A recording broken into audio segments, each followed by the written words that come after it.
The night was calm over the northern coast, a wide hush that felt like a soft wool blanket laid across fjord and forest.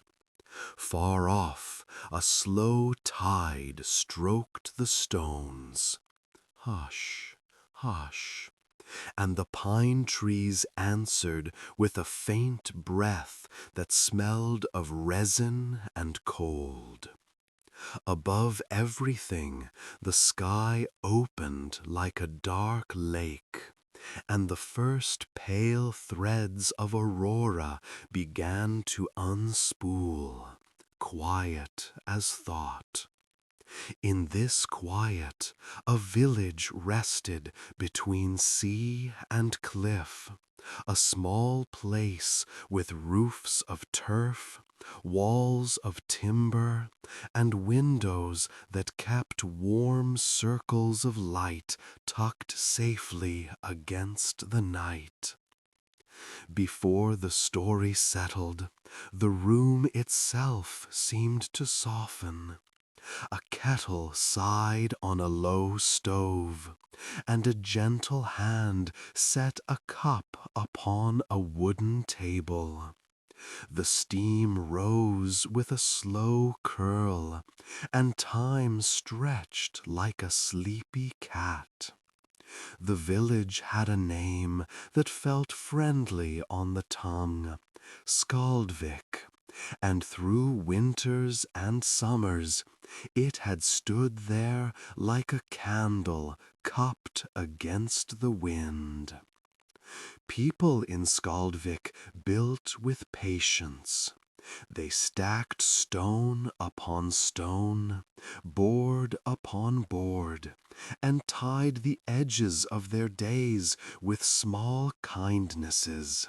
A loaf left on a doorstep, a blanket folded for a neighbor, a lantern lifted on a storm night to guide a late walker home. And behind their careful work, there was another presence, older than the paths through the birch grove, and gentler than the first snow on a morning step. They called him Kure, the gentle giant of the north.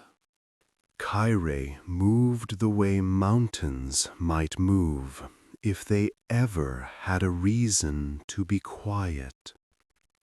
He was tall enough to rest a hand on the shoulder of a cloud, yet he set his weight down with care. The ground pleased beneath him rather than frightened. He had shoulders broad as boathouse doors, and eyes that kept the colors of the northern lights, pale green when the world was peaceful, soft violet when he was thinking. In the long seasons of cold, he wore a coat of woven spruce bark and soft wool, stitched with sealskin thread by people who liked to keep his great frame warm. They left it folded on a boulder for him, and in the morning the coat would be gone, and the boulder smelled pleasantly of pine needles. Stories about Kyre were told in a low voice by the fire. They were not stories of battles or thunder. They were stories of careful hands, of beams lifted into place with a steady patience, of roofs set right and windows sealed against the wind, of a palm spread open to shelter a lantern when rain came from the sea. When he passed through the birches, the trunks leaned together like friends sharing a secret, and the birds went on singing as if he were only another tall tree. On the edge of Skaldvik, close to the path that led down to the pebble beach, lived Anya the weaver. Her house smelled of lanolin, flax, and the sweet smoke of a spruce wood fire. All day she worked her loom, and the shuttle whispered back and forth like small waves under the pier. Anya wove blankets the color of dawn on frost, shawls the color of moss after rain, and narrow bands for door lintels to remind the wood to stay kind, to expand with damp, to hold firm against wind, and to creak gently rather than shout. She had dark hair braided in a crown, and a habit of pausing with her hands resting on the loom bars, listening for the village's breathing. In those pauses, Anya felt she could hear Kaire too, out somewhere in the tree shadow, like a slow heartbeat beneath the snow. Next door lived Leif the carpenter. His workshop kept the smell of fresh-cut wood, even in winter, when the saw rested and the plains slept. Leif had a square, kind face, and the habit of smiling first with his eyes. His hands were scarred in the way honest hands can be, little white half-moons where chisels had slipped, silver threads where splinters had insisted on their path. He built tables that did not wobble, doors that closed with a soft hush, and beds whose frames welcomed weight without complaint. A house, he said to anyone who would listen, is a promise you make to your sleep.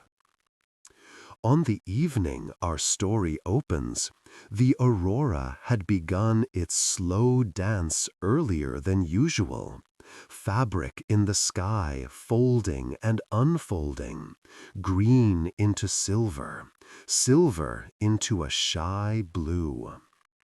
A small weather came in from the west, the kind that does not trouble anyone, a light sprinkle that wrote soft ellipses on puddles. The village accepted it the way it accepted the dark, calmly, like a familiar song. Inside Anja's cottage, a simple ritual took shape, as it often did. She set a mug near the window and warmed her fingers around it, feeling the comfortable pressure of the ceramic and the small tick of heat traveling through it. Her tabby cat turned twice and settled in the corner basket with a sigh. The loom was silent for the night, the shuttle sleeping on its bed of yarn.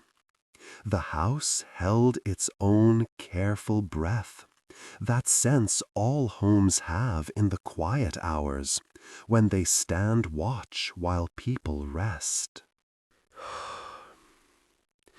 Such a small thing, and such a large friend.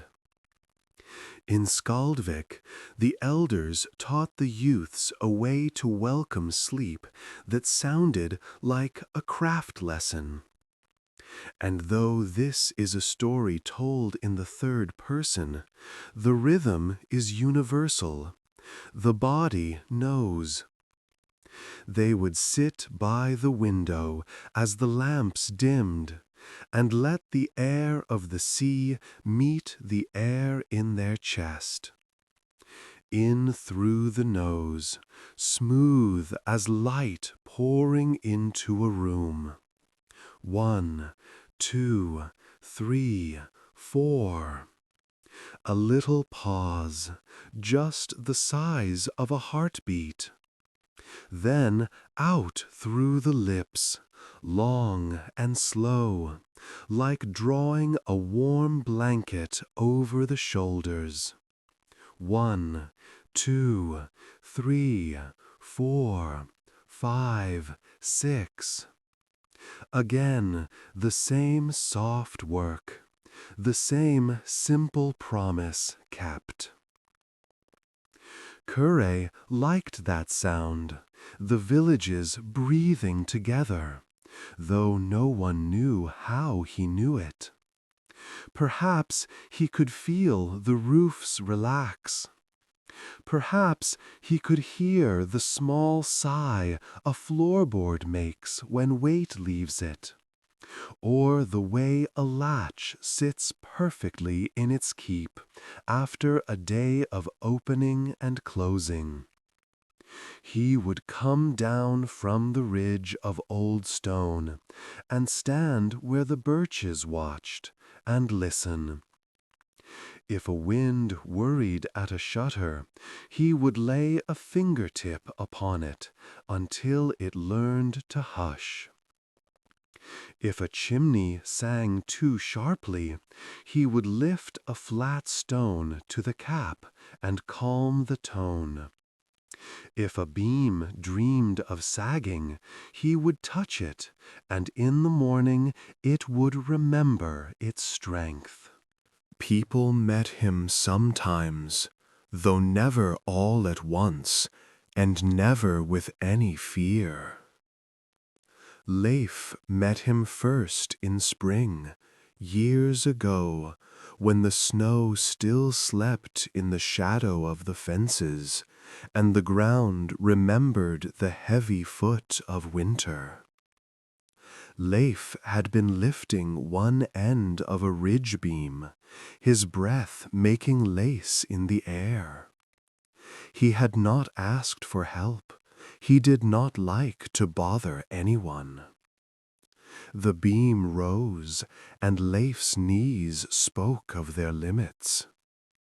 Then a shadow crossed the grass, not dark but soft, as if somebody had put a warm hand between the sun and the earth. A great palm appeared, knotted like driftwood, steady as a pier. It lifted the far end of the beam as if it were a ribbon, and the house that would be grew its spine without strain. Leif looked up into eyes the color of a quiet sky, and nodded, because there are gestures that hold more gratitude than words. Anja met Kire on a night when the wind came down from the glacier, and the moon sailed free.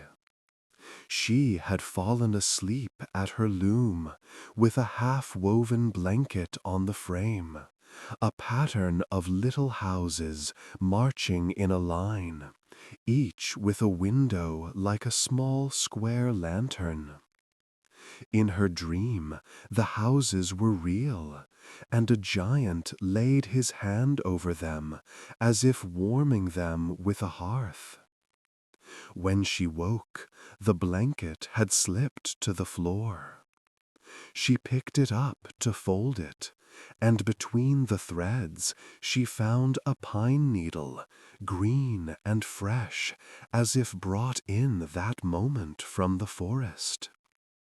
The door was still latched, the fire was still banked. She smiled and set the needle in a jar near her loom, where it would stay for years, a bookmark in the story of her nights. There are places in the world that hold their own gentleness, and Skaldvik was one. It had the stubborn kindness of a rock that refuses to freeze a footstep, the murmuring patience of waves that file the edges off every fear.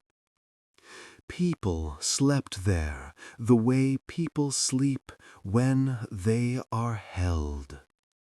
Kire's work was like the work of sleep itself, invisible, honest, strong. On this evening, as the small sprinkle ended and the aurora brightened, Anya prepared the house for the long rest. She drew the curtains half closed, so the sky could still peek in. She damped the stove until the coals would last until morning, dull red eyes blinking slowly and friendly. She laid her weaving tools in their places and smoothed the blanket she would finish tomorrow. Outside, Leaf dusted off his hands, brushed the last curls of shavings into a basket, no scraps on the floor for bare feet to discover in the night, and checked the latch on his workshop door. The hinges answered with a polite The village's bedtime had a sound to it, like a song one learns without words. Dogs turned in their sleep and sighed. A distant gull, late to roost, made one last note and went silent. The sea picked up its gentle conversation again. Hush, hush, hush. And in the high slopes, snow spoke in a language of very small shifts and settles, a language Kire understood. He stood at the edge of the trees and watched, the way a shepherd might watch a flock, not counting heads, but counting breaths. His own breath ran slow and even, a tide moving twice each minute, steady as earth. In those moments before dreams, worries rose like little ferns in a crack of stone. Not unwelcome, just small, alive, and looking for light. Anja thought of a bill due next week, and then of the way her friends always traded work fairly. A roof mended for a blanket woven, a boat rung tight in exchange for shelves that held firm. Life thought of a joint he wanted to cut cleaner tomorrow.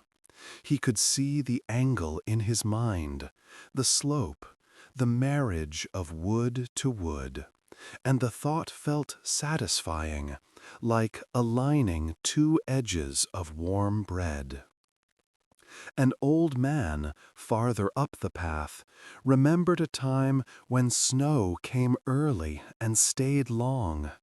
And then he remembered how Kire had pushed the drifts away from their doors with one broad sweep, and he smiled into his pillow, which smelled faintly of cedar chips. The aurora breathed over the village, folding and unfolding. Kire lifted his gaze and let the color shine in his eyes.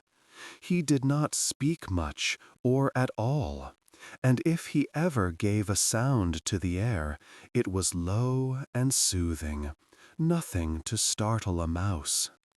He believed in sleep the way builders believe in foundations.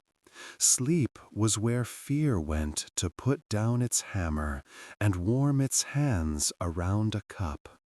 Sleep was where wood learned to be beam, where stone learned to be wall, where breath remembered that it could be easy. The kettle on Anya's stove had one last small sigh. She set the empty cup in the basin and drew the curtain fully. In the room, darkness collected like dark velvet, and then even that became softer, more like an embrace. She lay on her bed, which life had built. It did not argue with her weight, and the linen sheet welcomed the lines of her shoulders. She set her hands on her stomach and followed the old rhythm. 4 in, hold, 6 out. So quiet, even the cat did not open an eye. Her breathing, the sea's breathing, the slow breathing of a giant, they braided together into one rope that could tow a heavy thought out to calm water and let it float there, safe, until morning. At the threshold of sleep, the village listened together, and was listened to in return. If a roof plank shifted, Curre heard it and smiled. If a door dreamed of sticking tomorrow, he sent it very gently the memory of a smooth swing. If a heart in the dark practiced worrying, he offered the patience of stones smoothed by centuries of tide. The night accepted these small exchanges and grew softer still. And so, with lamps low, with coals eased into red, with the sky's green scarf draped down, and the gentle rain spent, Skaldvik came to rest. The first part of the night they studied their faces and approved. The giant of the north stood quiet, keeper of timbers and keeper of dreams. His calm so large it made a shelter over the whole village, as if his open hand were a roof of peace. Soon a small request would rise from the village, one family ready to build, one beam waiting for its place, one dream asking to be understood. That would come in its time, for now there was this, the soft language of homes that have made their promise and plan to keep it. The hush of the tide, the purring cat, the steady breath of a people who know they are watched over, and the long figure listening in the birches, content to guard their sleep. Morning in Skaldvik arrived like a soft hand opening a curtain. The aurora had folded itself away, and a pale, pearly light spread across the fjord. The sea had set down its whispers and taken up a slow, contented shush. Frost scalloped the fence rails, the patterns delicate as lace. Smoke lifted from low chimneys in quiet ribbons, and doors opened to the sound of wooden steps greeting wool socks. The village stirred, not loudly, not quickly, just like a loaf rising where it's warm. Leaf stepped outside and stood for a moment with his palms around a mug. The steam brushed his face, and his breath joined it in the cold air. He looked up the slope towards the birches as he often did. He didn't expect to see Kere. One did not look for mountains. One simply knew where they were. Yet sometimes, in the spaces between trees, the pattern of shadow looked a little like a shoulder you trusted. Leaf smiled into his cup and said to no one and to someone, "Good morning." Not far away, Anya unlatched her window and let in a ribbon of fresh air. Her loom waited with its steady, wooden patience. She touched the warp threads and felt their cool, smooth answer. Today she would weave a pattern of gentle waves and small roofs, a quiet sea meeting small homes, a picture of safety. In the corner, her tabby lifted her head, blinked once, and decided there was no reason to move. Down the path, the village green held a small gathering. A new family had come to Skaldvik just after the last harvest. Soren and Freya, carrying with them a baby who slept with the seriousness of new life. The couple had spent autumn in a borrowed cottage while helping with nets and hauling firewood.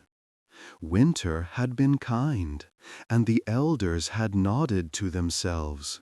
The town would build Soren and Freya a home in spring, as was the custom. Now spring was not yet open, but the snow had drawn back like a blanket turned down at the edge. It was time to plan. And in Skaldvik, planning a house was like telling a lullaby to the ground. Leaf carried his satchel of chalk and twine. Anya brought a basket with bread, cheese, and a small jar of cloudberry jam, the kind of food that turns talk into warmth. They walked to the chosen plot, a soft shoulder of land that faced east to greet morning light and south to keep winter's low sun in sight. Beyond it, the birches thinned and the fjord shone. People came one by one, not in a rush, each with a tool or a word or a smile. Here, lending a hand was not a duty. It was a way to hear the village's heartbeat more clearly. Soren and Freyja stood close, the baby asleep under a quilt. Their faces showed the particular calm of people in a safe harbor after a long sail. They had stories. Every family does. But today was not a day for telling them. Today was for edges and corners, for the angle of a roof, for thinking where the bed should sit so sleep could find it easily. Leaf laid out the shape with twine. He measured not only with numbers, but with the body's memory. How far from stove to sink so a bowl travels without clatter? How many steps from door to cradle so a night walk is short? Where a window should sit so dawn greets the pillows but does not glare? A house, he said softly, is a friend with a good memory." Anja nodded. "And it learns that memory from our hands." As they worked, a small hush moved through the birches. The trunks held still, though a breeze nudged the upper branches. The hush felt like a pause between notes in a song, the part that makes the next sound sweeter. Anja felt the skin of her forearms warm, the way one does when a cloud slides across the sun. She looked up to the tree line and saw nothing exactly, but the air deepened the way a room deepens when someone kind steps into it. Kerr stood beyond the first rank of trees, not wishing to startle. He had come at the village's habit of gathering, the way tides come at the moon's request. He looked at the chalk lines, the twine, the careful faces, and he tilted his head, listening. He could hear where the bed should be, as a violin hears where a chord wants to settle. He could hear where the baby would nap best, where a kettle would settle happily into its simmer, where a door could swing with a sound like shh rather than thunk. He moved closer, each step placed with a deliberation that taught the ground how to be calm. People did not cry out when they saw him. They did what one does when a dear, large quiet arrives. They softened. They shifted so there was room. They let their breaths line up. "Good morning, Kerr," Life said, "the way you greet a neighbor who once lifted an end of the world for you." Kerr's eyes held the green of a shallow fjord. He nodded, a motion that involved clouds and did not disturb them. The work began. For all his size, the giant did not take the work from them. He waited, letting hands do what hands like to do. When the first post needed to rise, he lifted it as if helping an old friend to stand, and he held it there with 2 fingers while Soren and Life set the base true. A small gust feathered the hair at Freya's temple. Kerr cupped his palm to shield the line like one shields a candle in a draught. She met his gaze, and her eyes said thank you in the deep way eyes can. Anja tied a charm in the first beam. 3 strands of wool, twisted together. Sea blue, moss green, hearth amber. "For the 3 sounds a home loves," she smiled. "Hush, and shh." The woman by her side murmured in agreement. They had all heard those sounds in the small hours. The hush of the sea at the edge of thought. The of contentment from a pan cooling on a stove. The shh of a blanket sliding into place. As noon leaned closer, people stepped back to eat. The bench they used as a table held thick slices of bread, a curl of butter, a crock of pickled onions bright as little suns, and Anja's jam glowing like a captured dawn. The baby woke and made a soft sound, ah, stretching with the seriousness of new arms and legs. Kire took a step farther back into the birches, giving the family a space as intact as a nest. Yet even from there, his presence held like a weather of kindness. Life wiped his hands and studied the place where the bedroom wall would meet the living room. He turned to Anja. If we put the bed here, the morning will come exactly to the edge of the pillow. It won't climb over it unless invited.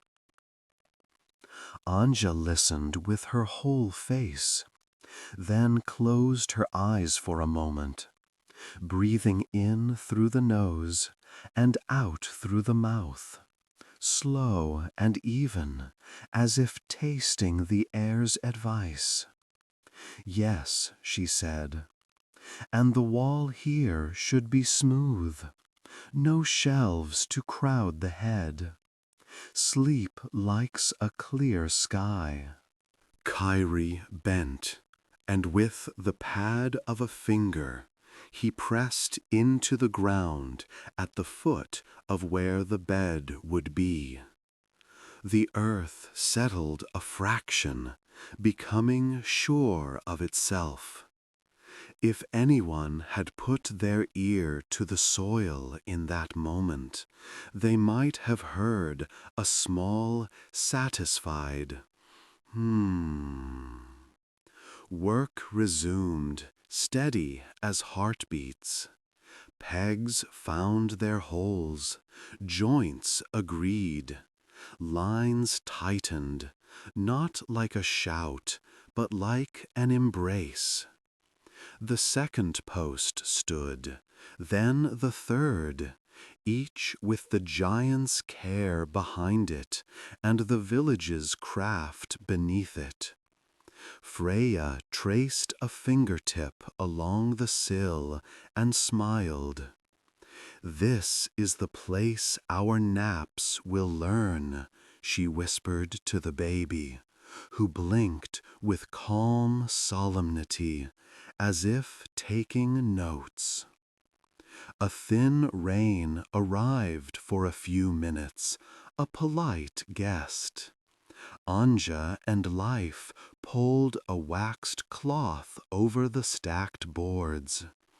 Kyrie lowered a broad hand while it lasted, a roof that made no sound. He enjoyed the tick of droplets against his skin, the way they said, softly and many times, "Here, here, here." When the rain passed, he lifted his hand, and the sunlight returned shyly, like a child peeking back into a room it loves. Afternoon found them at the ridge beam. Leaf ran a hand over the long timber, as if greeting a friend. "You and I," he told it, "we promise to carry the weather kindly." Kure reached, and the world looked briefly like a boat being righted.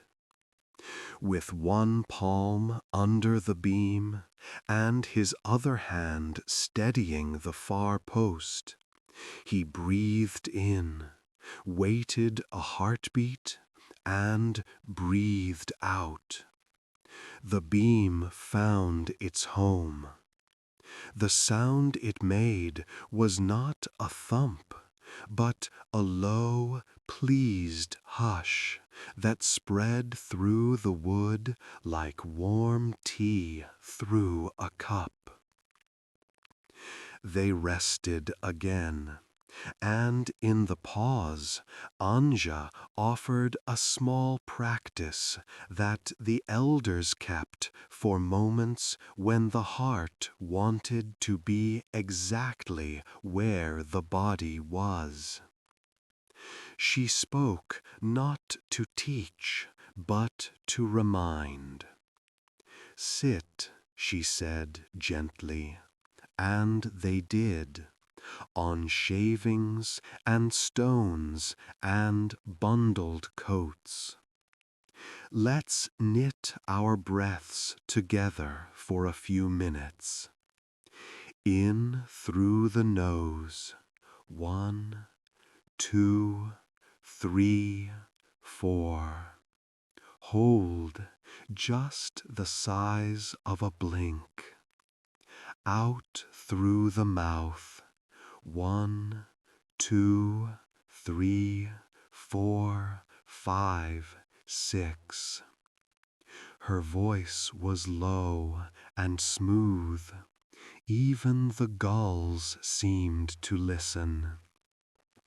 Notice the weight of your body. There is ground. It is strong.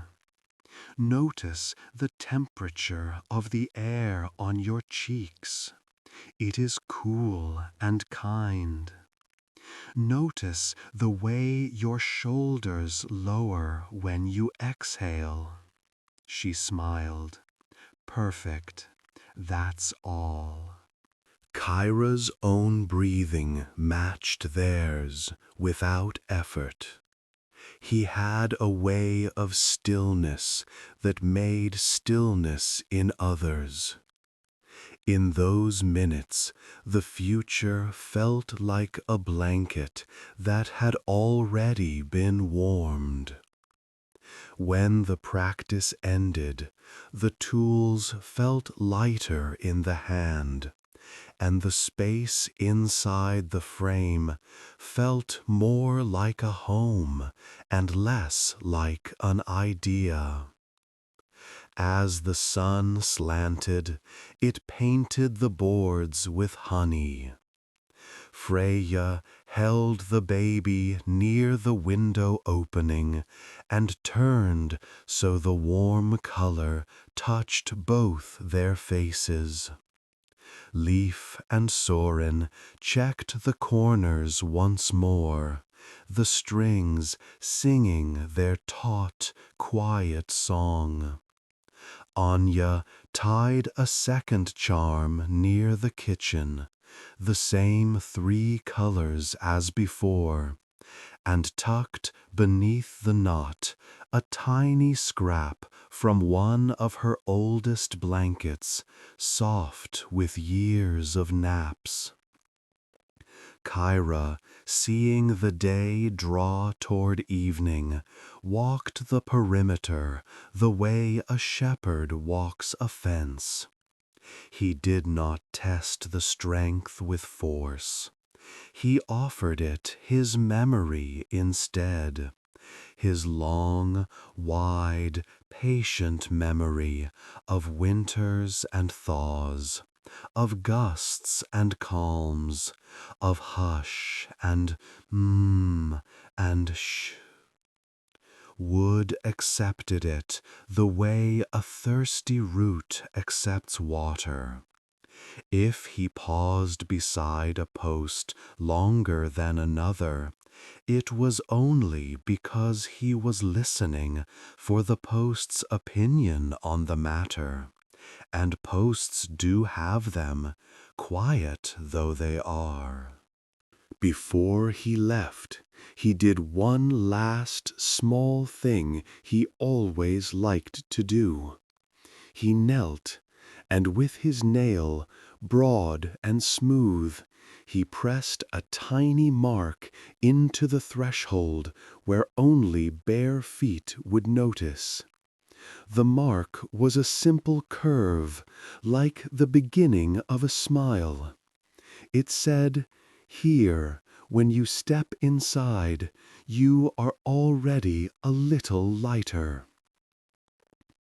Evening approached with its blue and silver. People gathered their tools, brushed shavings from their sleeves, and looked at what their hands, many hands, had made. The frame stood not like a challenge to wind or weather, but like a welcome. Tomorrow, life said, we'll set the rafters. Soren nodded, his eyes bright with the quiet happiness of a plan that fits. Freya leaned her head against his shoulder.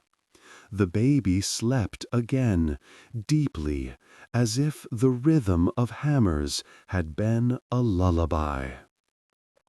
Anya reached into her basket and brought out a small cloth-wrapped parcel. Inside was a woven band, not for luck exactly, but for remembering. Tie this around the first rafter tomorrow, she told Freya. It will remind the house to think of sleep when it hears the rain. Freya traced the pattern with one fingertip. "We will," she said, her voice a whisper that carried to Kire, who felt its kindness like warmth in his chest. At the edge of the birches, the giant lifted his hand in farewell. The motion stirred only the nearest leaves, which answered with a friendly "sss." He turned toward the ridge, his steps the slow punctuation of a day that had told its story well. Behind him, the partly made house held its breath, not anxiously, but the way a singer holds a note before resolving it. In the village, lamps blinked awake one by one, small suns behind small windows. Night would come again, as it always did, and when it did, Kire would return to stand and listen, to lay a finger where the wind asked too many questions, to smooth the worries that sometimes gather like mist under a bed. For now, the work of the day curled up and slept inside the wood, learning the shape it would carry for years. The sea resumed its slow washing hush. The birches made their fine lace against a deepening sky. A final plain stroke from Leif's bench said, as he put the tool away. Anya's loom, lit by one lamp, looked like a quiet animal ready to rest. The new family walked back to their borrowed cottage, stopping once at the frame to set their palms on the fresh sill. They closed their eyes and breathed. In 4, hold, out 6. The house to be listened and learned. And up on the ridge, the gentle giant of the north set himself to his evening task, the tending of sleep across Skaldvik, one roof at a time, one heart at a time, one long, patient breath flowing through the night like a tide that never forgets the shore. Evening draped Skaldvik in layers of blue, each softer than the last. The new frame stood quietly at the edge of the green, learning how to be a house by listening to the village breathe. Lamps bloomed behind windows like little suns tucking themselves in.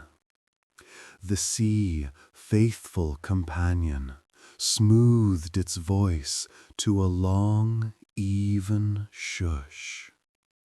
On the ridge, Curry turned his face to the wind, tasted pine and salt, and began his gentle rounds. Inside her cottage, Anya set one more log on the embers and watched the stove glow like a sleepy heart. She poured a thumb of warm milk into a mug and added a ribbon of honey. The cat lifted her head, then let it fall back to the basket with a satisfied Across the lane, Leaf brushed a last curl of shavings from his sleeve and hung his apron, its pockets faintly fragrant with cedar and spruce. His bed waited the way a harbor waits, open-armed, no questions. Sleep in Skaldvik wasn't something hunted, it was something welcomed.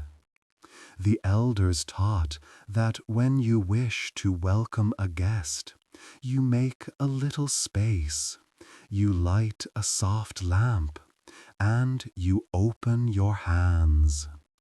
So they welcomed sleep in the same way. Tonight, the village settled into a simple ritual, and, if you like, you may join them. Let the room you are in grow quiet. Notice the air on your cheeks, cool or warm, it is kind. Notice the surface beneath you, chair, couch, mattress, how it supports your weight without hurry or demand. Let your jaw loosen, as if you were about to tell a dear friend a secret, and then decided to keep it for tomorrow. Anja drew the curtains to a narrow seam, and the seam held a thread of night sky, enough for one small star. She sat on the edge of her bed, set her feet on the floorboards life had planed to satin, and began the village breathing, simple, patient, old as tides. In through the nose, 1, 2, 3, 4. A pause as soft as a blink. Out through the mouth, 1, 2, 3, 4, 5, 6. Let the exhale be longer than the inhale, like a boat gliding farther than the oar stroke that started it. Again and again. Kier stood in the birches and matched that rhythm. His breath made the branches nod hello. He visited the new frame first, because beginnings like reassurance at nightfall. With one wide palm, he covered the ridgeline without touching it, like a hand held near a candle to share warmth without stealing flame. Rest, his silence said. The wood answered in its wood way, a timey settling hush that the earth heard and approved. He walked to the cottages next, not to knock or peer, but to lean his calm against each roof, the way one leans a shoulder to help carry a sleeping child. If a shutter clicked in the wind, the click rounded into a comfortable shh. If a gutter thought about dripping too quickly, the drops spaced themselves like thoughtful footfalls on a bridge. Plip, plip, not to wake a dream. Leaf lay down, felt the mattress learn his shape, and smiled into the darkness that felt like velvet. He placed one hand on his belly and one on his chest, and let his hands rise and fall with his breath. In 4, hold, out 6. On the third exhale, his shoulders lowered a notch he hadn't noticed was raised. On the 5th, his ankles forgot they had ankles. By the 7th, he was thinking of nothing in particular, which is the best kind of thinking for sleep. If it pleases you, you might try the simple body scan that the elders passed down like a good recipe. Begin at the crown of the head. Imagine a small, friendly light, the color of warm honey, brushing your scalp with the gentlest of combs. It moves to your forehead, smoothing the furrows time sometimes draws. It glides over your eyebrows. Let them soften as if hearing a sweet joke. Eyes, float them in their quiet lake. Cheeks, loose, unarmored. Jaw, unclasp, unbutton, unhinge nothing. Simply let it hang in trust. Tongue, release it from the roof of the mouth and let it rest like a small boat on still water. Throat, wide, open, easy. The light moves to your shoulders. Imagine Kyra's great, careful hand above them, not pressing, only inviting. The muscles yield like snow in spring. Down the arms it travels, past elbows and wrists, into hands that have done enough today. Fingers unclasp, palms cool, then warm, then cool again, remembering they do not need to hold anything at all right now. Chest, rise and fall, everything slow as weather over a calm sea. Belly, soft like dough rising in a quiet kitchen. Back, each small muscle lays down its tool. Hips widening into the support beneath. Thighs heavy and grateful. Knees kind to themselves. Calves loose ribbons. Ankles gentle hinges. Feet broad, warm, thank you, spoken in arches and heels. Toes, 10 tiny windows, closing their shutters one by one, leaving a faint glow behind them. Outside, the fjord breathed with you. Hush, hush, hush. The aurora returned, faint tonight, a gauze of green stitched with silver, not for spectacle, but for blessing. The birches whispered to each other in leaf sounds about nests and dew and how the day had been good work. Somewhere a gull murmured once and tucked its head. Inside her cottage, Anya slid under her blanket. The weave she'd begun the week before, small roofs and soft waves, rested over her legs like a story read aloud. She thought of Soren and Freyja and the baby, sleeping now in the borrowed cottage, their home to be, holding space for tomorrow. She pictured the woven band waiting to tie on the first rafter. The thought made a warmth like tea bloom under the breastbone.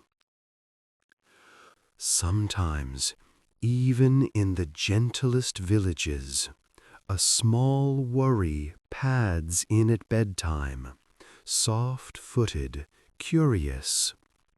If one comes to you now, treat it like a friendly cat that has wandered in. Notice it. Stroke it once with your attention. Then set it gently on a cushion by the door and whisper, "Stay here for the night. I'll feed you in the morning." Worries understand tone more than words. They recognize the shh that promises care later. Curry paused by the cottage of an old fisherman, whose knees told the weather before the weather came. The old man had left his net in a coil that wanted to tangle. The giant lifted one loop, then another, until the net lay like a sleeping river on the bench. He touched the roof beam above the old man's bed. In the beam's memory, storms no longer rattled doors. They hummed lullabies. A speckled rain arrived, the gentle kind that taps once on each surface to say hello. It made music on turf roof, on stone step, on boat plank, on Curry's wool coat. Tap, hush, tap, hush. The giant tilted his head and listened until the pattern synchronized with the village breathing. At some windows, dreams deepened, as if the sound stitched them more securely to the sleepers. At other windows, foreheads smoothed, as if the rain ironed worries flat. Life's thoughts drifted to measurements and lines, then to nothing, then to a square of sunlight on a wooden table in a house that didn't exist yet, then to a field in summer, then to the soft gray of unformed cloud. Anya's last waking image was of the pine needle in its jar by the loom, still green, as if every day were the day it was given. If sleep feels near but not yet landed, the elders suggest a simple counting that is less about numbers and more about rhythm. Inhale and imagine drawing a small wave from the sea to your toes. 1, 2, 3, 4. Pause. Let the wave kiss your ankles. exhale and let the wave slide back, smoothing sand as it goes. 1, 2, 3, 4, 5, 6. Each breath pulls another gentle wave. With each wave, a little more sand becomes simple again. Footprints of the day melt into the level shore. Curre made one last round. At Soren and Frasia's borrowed cottage, he stood long enough to learn the baby's breathing. In, quick and bright. Out, longer than a sigh. He smiled, and though no one saw it, a flicker of the aurora brightened overhead, as if the sky were pleased too. He turned to the half-made house, bent his vast, careful frame, and traced, with one finger in the damp earth beneath the threshold, a second small curve to keep the first company. Two halves of a smile, one for each foot that would cross, each night and every morning. When his work felt complete for now, Kyrie climbed the slow path to the ridge, his footsteps soft as sleep itself. He folded himself among the stones and roots the way a mountain might fold if it learned kindness from the sea. He looked down at Skaldvik, the lamps now dim, the roofs calm, the fjord a breathing mirror, and he rested his great palm against the night. Inside your own room, take 3 more easy breaths with the village if you wish. In, 4, hold, out, 6. Feel the tongue of the rain, or the memory of it, lick the edges of your thoughts smooth. Feel the weight of blankets, your own woven band of hush. And shh, settle where you need settling. There is nothing to fix now. The doors have been checked. The tools were cleaned and put away. The frame stands ready for tomorrow. The whole village keeps watch, and the gentle giant of the north keeps watch over the village. Let the last of the day roll to the shore and lie down there, content, as waves tuck it in. If a thought comes, give it a soft place on the windowsill. If a sound comes, let it become part of the lullaby. Your breath is steady, the way tides are steady. Your heart is unhurried, the way stars are unhurried. The night is on your side.